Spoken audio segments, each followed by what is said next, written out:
Hey y'all, Katie here with MOMnation, and welcome to another episode of Our Love Story.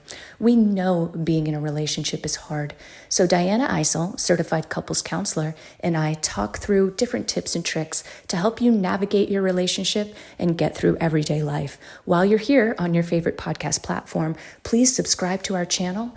Or if you'd like to visit us on YouTube and watch the video, our handle is MOMnation USA. We hope you enjoy the show.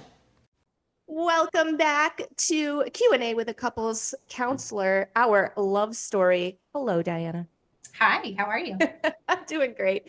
Welcome back. I love having you here every month. I love the meat and potatoes that we talk through. And I know, and I've shared this with you before, that it is very, very helpful to our MOMnation audience and our greater reach audience out there. So thank you so much for giving your time. Time is precious, Dyanna. It is indeed, but I'm happy to be here. Appreciate that and your expertise. We appreciate her time and her expertise because, again, we are here to help you guys. We want to see people thrive in their relationships. We do, absolutely. Growing and healing and being the best version of yourself should be a quest that everyone strives for in their lives.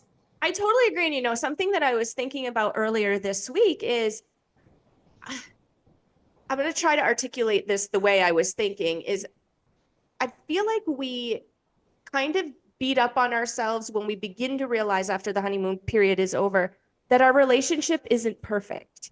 And I feel like in this day and age, I just got a little tickle in my throat. Sorry, so I might do something weird.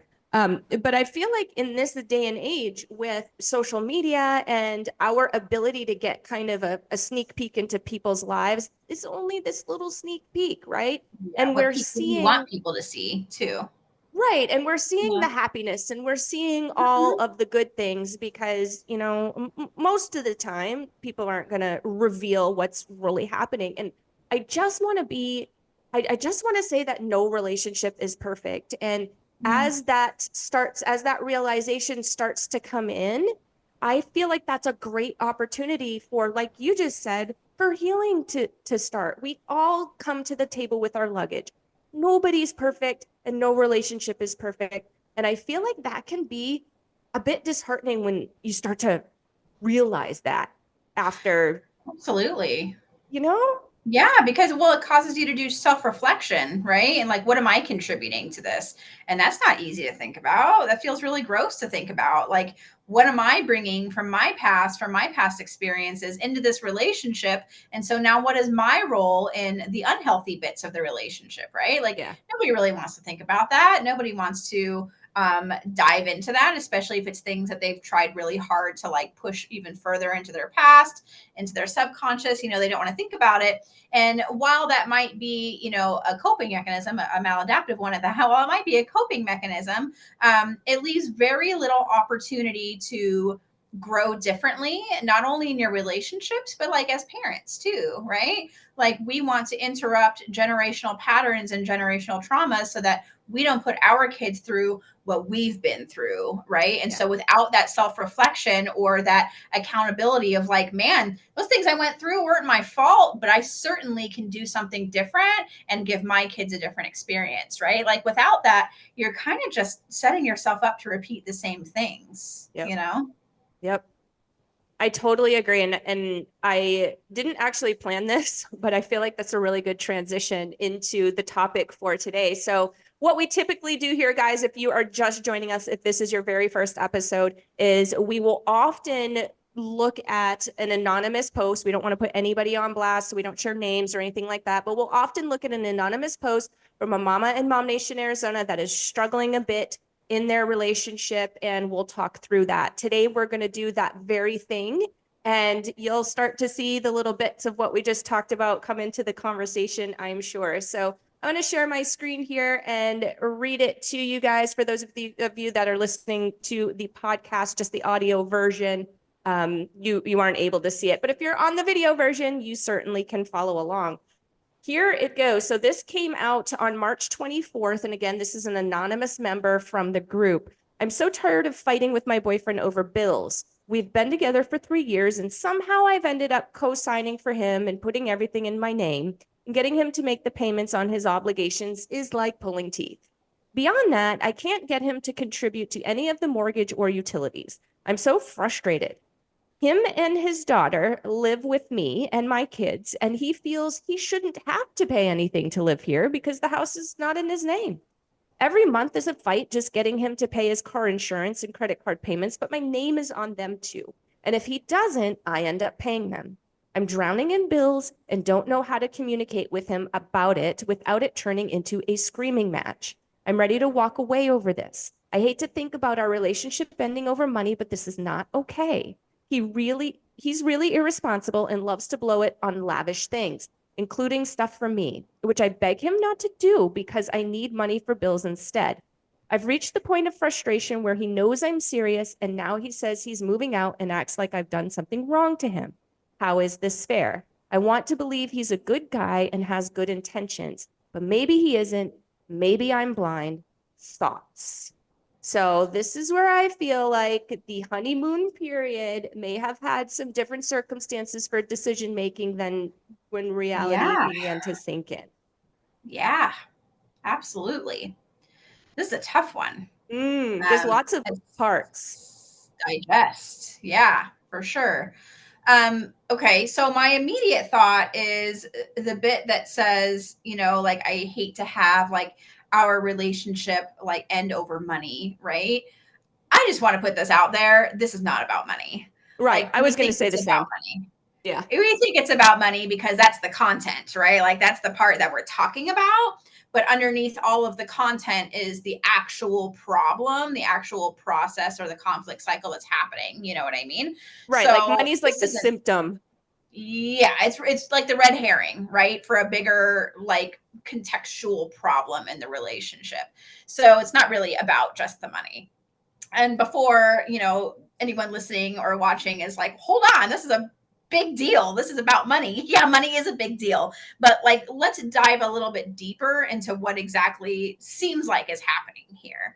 So it seems like that there's been a cycle, a pattern of behaviors, if you will, that has been created since the very beginning, right? So there's been co-signing of, whether it's like, I don't, she didn't say what, but like loans, maybe a car, Definitely maybe a credit card. definitely credit cards that they both Yeah. have together. So like that started in the beginning. And so while we can't jump into a time machine, I'm very curious how all of that came about. Was it because he didn't have enough credit? Was it because he had bad credit? Was like, what was the reason to begin with? Right. And so over time, while she has been perhaps avoiding further conflict by continuing to co-sign and continuing to pay the bills, I mean, it's sending a signal to him that like he doesn't have to change because she's doing it. She's So almost why would taking on he that have mama role, to? right? Sure, yeah.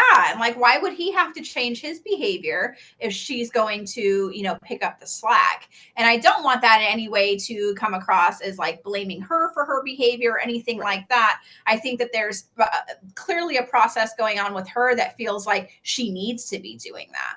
Like there's a part of her that feels like maybe she owes him or that she has to please him in some way. There's certainly some sort of internal process going on with her that continues to be rewarding for her to do it. And while it's not rewarding for her to be drowning in bills, obviously, going back to the content, there is something rewarding for her that keeps her doing it. We're humans. We run a cost benefit analysis on everything. Right. And even if it doesn't feel like a conscious benefit, it is benefiting us somehow. Otherwise, we wouldn't do it.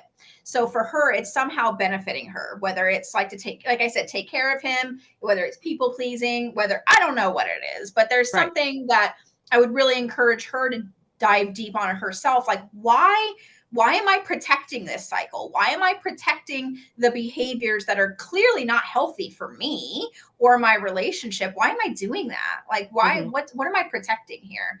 And then on the flip side with him, why, like what's going on with why he continues to almost take advantage of whatever process that she's going through. Like this is a whole cycle, right? Like she's playing her part, he's playing his part, he's playing into and capitalizing whatever it is for her, like I mentioned earlier, that's making her want to do those things. He's capitalizing on that. So why would he have to change anything? Because he's more than happy to capitalize on whatever process she's going through that makes her want to keep doing that. You know what I mean? So while he's continuing that same behavior, she's continuing to drown because she feels like she has to keep this up. So she's essentially setting herself on fire to keep him warm. Right. You know what I mean? And he's more than happy to capitalize on that, is what it sounds like. So this is a really tough situation for her because it sounds like, you know, she's ready to be done. And again, like, you know, I don't want it to be over money, but think about it this way. If we reframe this to, I cannot be in a relationship with someone who doesn't value my contributions or value, you know, my financial goals in life. It doesn't sound so ridiculous, does it? Right? No. It doesn't sound like it's so minimal. It sounds like I can't be in a relationship with someone that doesn't value me as a human, that doesn't value me as a partner, as a provider, as an equal provider. You know what I mean? Like I do not choose to be in a relationship like that. So I definitely don't think that this would be, if she decides to leave the relationship, it would not be about money. I totally agree. And then there's the part that kind of sticks out to me where now he's threatening to end the relationship. And there's some confusion with her there, and it seems like, you know, he's acting like she's done something wrong to him. What can we gain a little bit of clarity on what might be going through his mind there, what that reaction is, like what is causing that? If I mean, I know it's hard to know, but it's part of the dynamic. Mm-hmm. So that indicates to me that some sort of guilt and shame is at play here. And guilt and shame, as we know, we've talked about this in previous episodes, are two of the most powerful motivators in the human condition. They make us do all kinds of things. So it tells me that by him getting defensive, reactive, it makes her feel some sort of way. So she's feeling guilty and shameful as a result. And now she's questioning her own reality. She's questioning, you know, her own decisions, thinking she did something wrong. So it's unfortunately, it's part of their cycle. It sounds like it's part of the system. And I suspect that it probably goes across a variety of different topics in the relationship. It's probably just not about money, right? So he is getting defensive, clearly not reflecting on his own behaviors at all, and instead turns it around on her as it being her fault for trying to advocate for herself or pushing her to a point where she's very emotionally reactive and she's like, you know, yelling and doing all these things. I'm not saying she did that, but I wouldn't be, you know, wouldn't be far-fetched, right? And then he turns around and says, like, why are you yelling at me? Why is this such a problem? Why are you so angry? You know what I mean? And then making her question, you know, some of her own reality and some of the things that she's feeling, right? And I know some of the people that are watching and listening might jump to like, oh, that sounds like narcissist behavior. It could be. Everyone has narcissistic qualities. I don't know for sure about this guy, but there's certainly some tendencies there, narcissism or not, that lacks self-reflection in all capacities and is not someone that I think that this mom wants to have a life with, right? Because she deserves to be taken care of. And I don't mean just, you know, being a financially equal partner, but being taken care of in terms of what her needs are and what her wants and expectations are in the relationship. And I suspect that if the expectations aren't clear, there's certainly not a lot of boundaries here because she has continued to do things to make him happy while again setting herself on fire to keep him warm. Right. And so much value in that. Thank you so much. There's a few other parts that I kind of wanted to pull out too. In the beginning of the episode, you had mentioned about generational trauma. And yeah, these things happened to me when I was a kid and they weren't my fault, but I need to deal with them. I need to, you know, figure out how to not have them affect me any longer.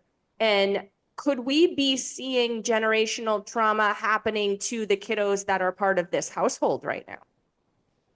Oh, certainly what they're observing, especially if they're observing the conflict. But they're also they pick up on a lot more than we give them credit for. Right.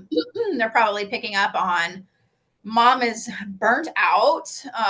Mom is probably functioning on high anxiety almost all of the time. Her sympathetic nervous system's probably in charge, right? So she's feeling a lot of that fight or flight much of the time because she's trying to like make ends meet. She's trying to pay all these bills and she's not feeling supported. You know what I mean? So the kids are certainly going to pick up on that. Mm-hmm. And so the kids are also going to connect that too to gender roles, perhaps as they get older, as to like, what's my responsibility as like a man in the future? What's my responsibility as a woman in the future? You know, is the dad supposed to just be like hanging out and not doing anything? And is the mom supposed to be making all the money and taking care of all the things, right? That's not to say that they can't be in marriages or relationships later in their lives where, you know, the traditional roles are reversed, right? And the wife makes more money. Like that happens and it's cool, right? You know Mm-hmm. what I mean? But like, this is not that. This is not what we're talking about here. We're talking about one being the only, you know, financial provider towards the shared bills and responsibilities. So to answer your question, sure, the kids are picking up on those sorts of things and they're going to definitely, it's going to affect their view on what they think that their roles should be as adults. You know what I mean? It's certainly going to affect, you know, how they view their world too in their home. And I'm also thinking of each other as well. So as I think back and, you know, part of my story, so my parents were divorced before I even knew that they were married. Like I was so young, you know what I mean? And so I never experienced in my memory my parents being together. So they had, you know, future spouses and relationships, and those spouses and relationships came with other kids. And depending on what we as kids were privy to, we would almost take the sides of our parents, and that would create a conflict between us as kids. And this isn't even our stuff.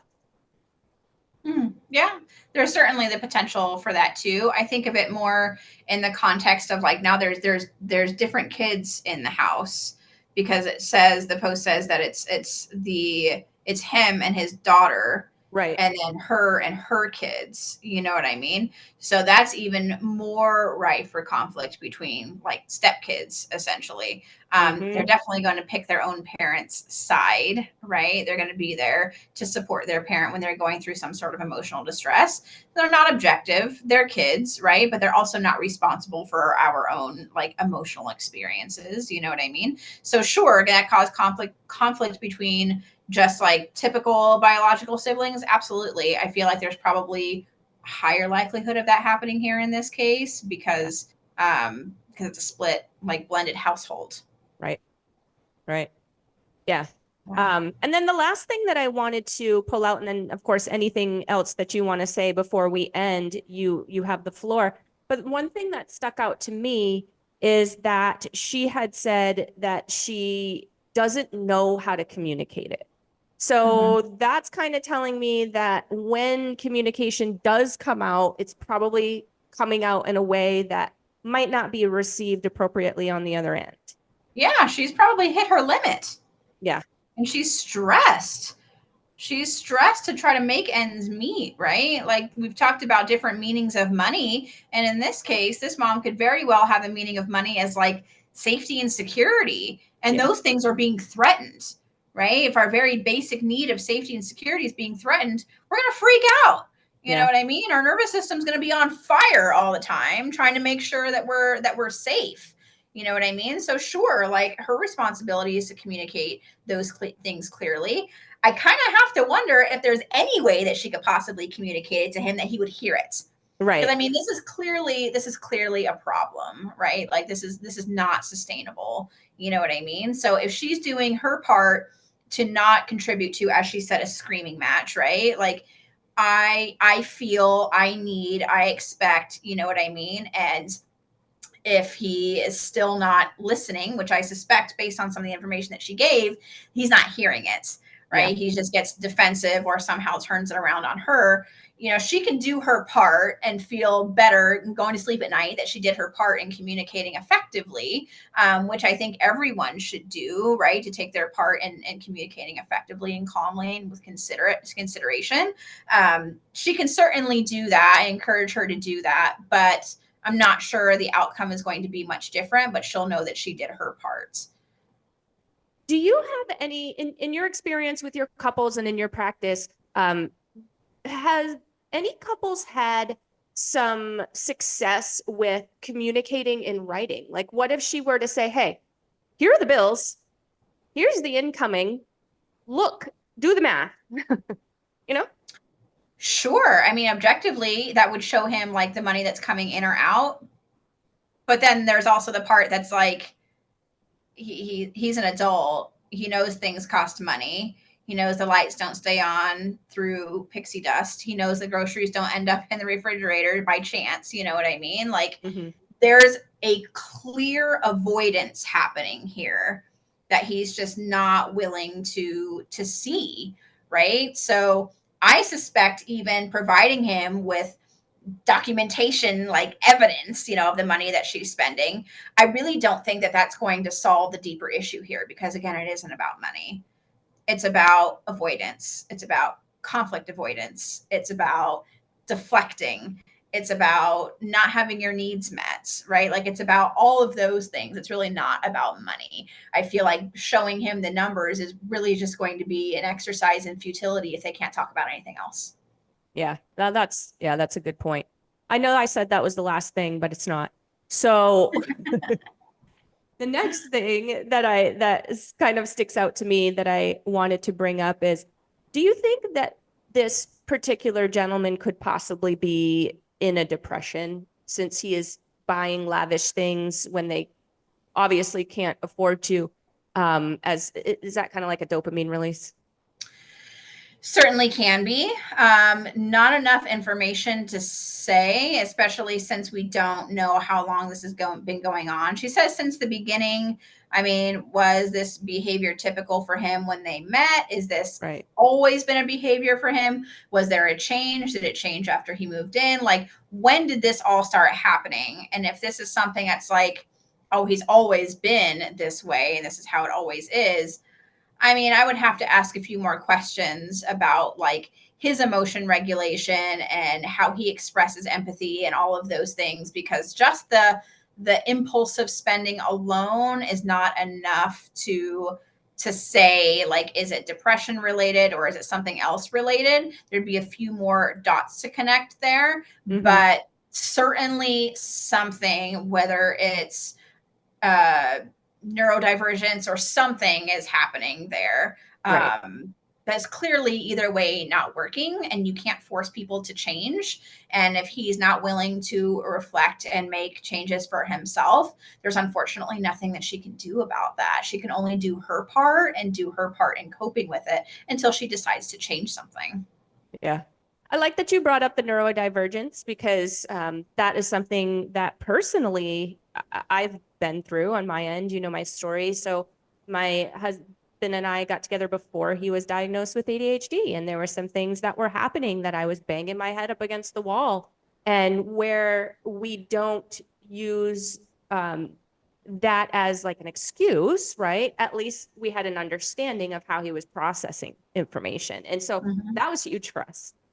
Yeah, absolutely. Yeah, it's not an excuse for anything, but it does prompt like a sort of like renegotiation, right? And so like it gives you a little bit more bandwidth to understand like the perspective change, or like what's at play behind the scenes, you know what I mean? Like in his own emotions and his own mental capacity. So it isn't an excuse, but we can certainly recalibrate our expectations having more information. Yeah. Yeah. I think that was great advice. Anything else that that struck you on this one? Yeah, the only other thing I don't think we touched on as far as this one is, she did say something about like, even if we did separate, like all of these like credit cards are like half in her name too, right? And that is incredibly stressful. And if I were in this position, I would probably go into information gathering mode, right? Like you're just getting information, you're not making any set decisions on anything, but like, what are your options? You know what I Right. mean?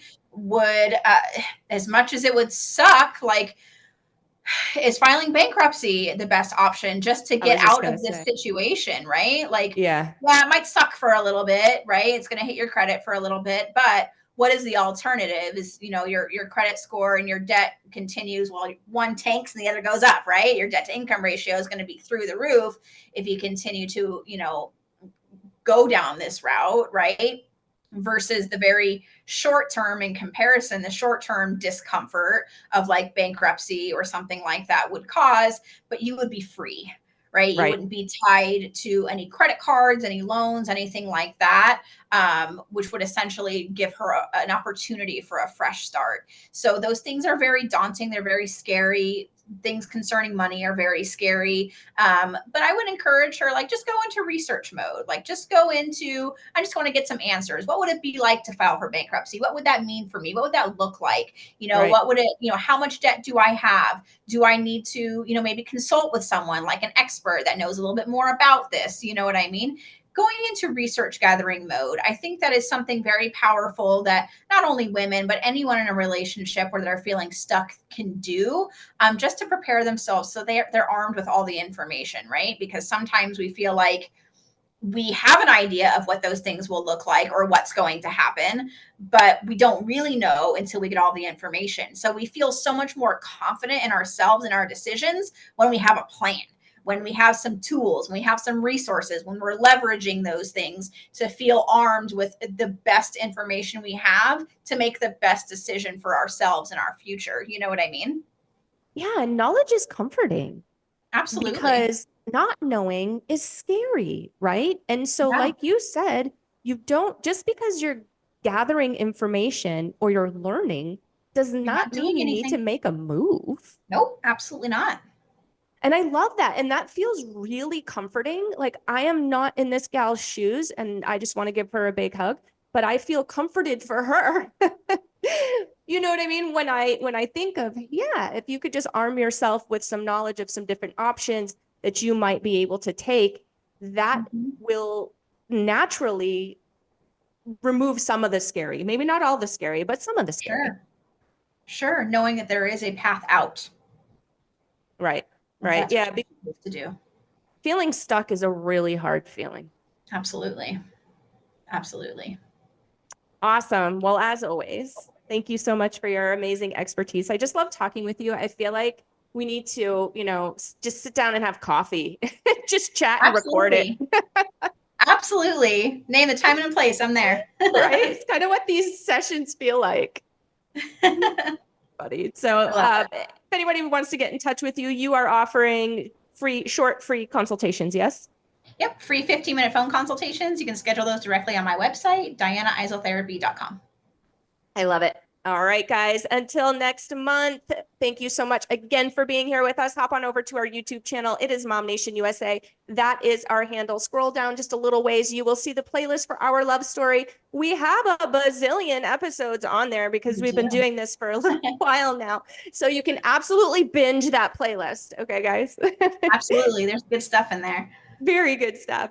And if you are more of the podcast type, you prefer to listen to the audio version versus the video version, then hop on over to your favorite podcast platform, do a quick search for MOMnation Talk Radio. There you can connect with us, and we will see you next month.